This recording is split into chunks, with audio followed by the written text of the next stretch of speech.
Inspection Commission serves as a sort of watchdog on a national level, working to root out corruption or bad management. All right. Elaine, back Thanks over a to lot. Thanks a lot, Mike. China revealed its new leadership yesterday. The new party leader, Xi Jinping, delivered a keynote speech in front of the global media. In his speech, Xi looked back at the party's achievements in leading the Chinese people to change their lives, and he also promised to lead the party to fight for the revival of China's national civilization.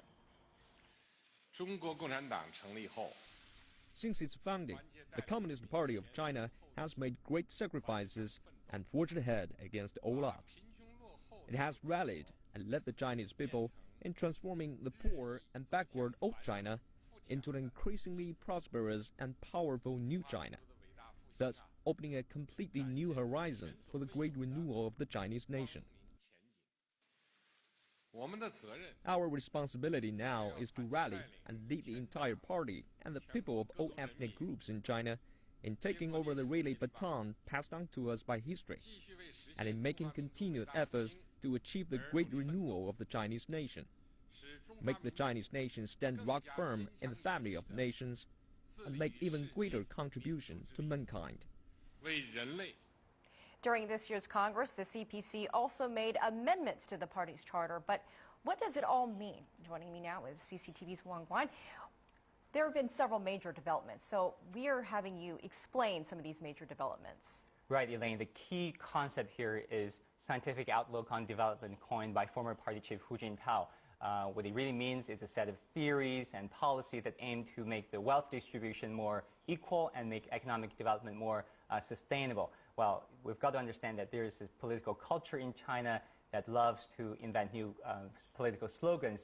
If you remember, politicians hope that somehow through mass media, these slogans can be picked up by the public, and so their political legacy can be long remembered when they leave office. This goes all the way back to the Mao era, if you remember the Mao Zedong thought, and then later it was the Deng Xiaoping theory that championed free market economy, and that was enshrined, by the way, in the 14th Party Congress, and later there's something called Three Represents. Basically, it's a phrase coined by former party chief Jiang Zemin that opened our party rank to non-party members, such as college students, entrepreneurs, and that was enshrined in the party congress 2 decades ago. And so this congress is about Hu Jintao and his scientific outlook. Other amendments include tougher measures to crack down on corruption, meritocracy-based promotional system, as well as balancing the economic growth with, of course, protecting the environment. So that is a long list, but for those who may not understand, it's meant to take place over a long period of time, so we shouldn't expect anything so soon. Correct, right. Well, we have to bear in mind that any decision-making process in China, that comes incrementally. We don't come to see a great leap forward any longer. People have been talking about the fact that there's been a downside to the Politburo Standing Committee from 9 to 7, and why is that happening now? Well, there has been a speculation that says basically the top leadership realized over the years that they want the decision-making process to be more decisive and to be more efficient. That's why they downsized the Politburo, and also that could have come in wake of a number of high-profile corruption scandals, especially the case with Bo Xilai, so that the party elders feel that they should curb on this factional competition for power, and so that's why we see a downsizing the Politburo from 7 to 9. And we should also bear in mind that the size is not always fixed. Back in the 80s, it was 5, sometimes 6, and throughout the 90s, sometimes it was 7. Now it's back to 7 again.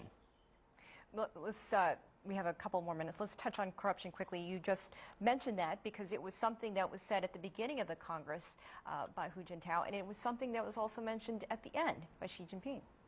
Right. I think this is a issue that the Communist Party really have to tackle. If you listen to the speech made by Xi Jinping, the new party boss, yesterday, he spoke with a sense of urgency. He said that we show the responsibility of the people, that we've got to tackle this issue because it's so endemic, it's so entrenched. But people would also raise the question that how they're going to do this. Are they going to walk the talk? Because you've got to have an independent judiciary to crack down on this corruption issue, because if the party disciplinary inspection committee is composed of the party members, it might not be that effective. So independence of judiciary might be the way to go. Okay. Thank you, Wang Guan. Thank you for that report. We surely appreciate it. So as Xi Jinping takes over as the leader of the Communist Party of China, let's take a moment to think about all that has happened to get us here to this point. Mike Walter is back now with a look at China over the past century. I'm shouldering quite a responsibility because I'm going to give you the whole timeline, which is extensive. We want to take a closer look at the Communist Party. It has grown and it has evolved over the years. It all began really in 1921. The party meets for the first time in Shanghai. Mao Zedong attends the meeting as a representative from Hunan. 3 years later, it joins with the Chinese Nationalist Party to form what is now called the first cooperation between the two parties. Let's move ahead just a bit. We'll head to 1935 now. The Red Army, led by the Communist Party, completes the well-known Long March to establish their base in Yan'an, in northern China's Shanxi province. Now, during the march, Mao becomes the party leader. Over the next 20 years, China sees several periods of violence, including the war against Japanese invaders and a civil war between the communists and the nationalists. The conflict will end in 1949. That's when the communists declare victory. They establish the People's Republic of China. Now, to 1958, China sees the Great Leap Forward, a social political movement. It failed. It caused food shortages and famine in China. Then we move ahead again to 1966 to 1976. This is the Cultural Revolution. It led to a massive purge of senior officials, caused chaos really across the country. Millions of people were persecuted in widespread violence. Historical relics and artifacts were destroyed. Cultural and religious sites were also ransacked. Another key milestone. U.S. President Richard Nixon visits China in 1972. His intent to normalize relations.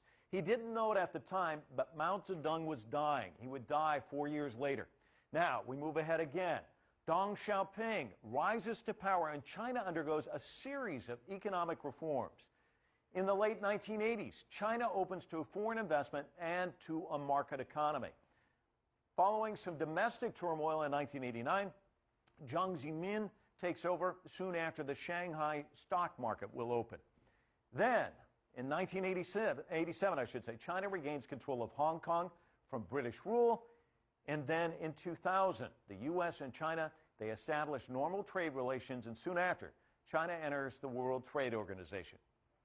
In 2002, a new Politburo is formed. It's led by General Secretary Hu Jintao and Premier Wen Jiabao.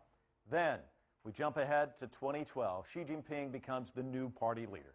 What happens now? Only time will tell. But amid a sense of optimism and promise for the century ahead, it's clear China has weathered many storms and the country is looking ahead. Anand, over to you. Thanks, Mike. Now, Chinese investment